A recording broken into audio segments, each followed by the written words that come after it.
ఒక ఆయన అయితే 20 ఇయర్స్ క్రితము ఒక అపార్ట్మెంట్కి సంబంధించింది ఏదో మొదలు పెట్టుకున్నాడు. Okay sir. సరే అది వివాదాల్లోకి వచ్చింది, మొత్తం అంతా జీరో అయిపోయారు. ఆడపిల్లల పెళ్ళిళ్ళు, వ్యవహారము, కష్టాలు నష్టాలు ఏదైనా వ్యాపారం అయిపోతే ఎలా ఉంటుందో తెలుసు కదమ్మా. అవును.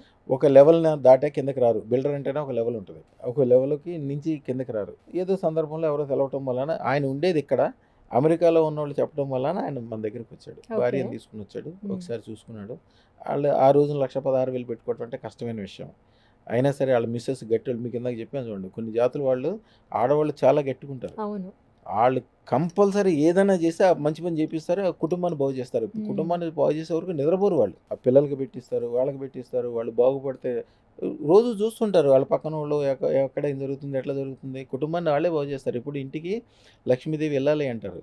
వాళ్ళు వాళ్ళు ఏం పని చేయక్కర్లా, సరైన నిర్ణయం తీసుకోవాలి, సరైన టైంలో సరైన చూసి సరైన నిర్ణయం తీసుకోవాలి. ఆవిడ చాలా కష్టపడి గట్టిగా మాట్లాడి చేపించి, ఆవిడ ఏ పాత నగలు ఉంటాయి తీసేసి పెట్టేసి చేపించింది.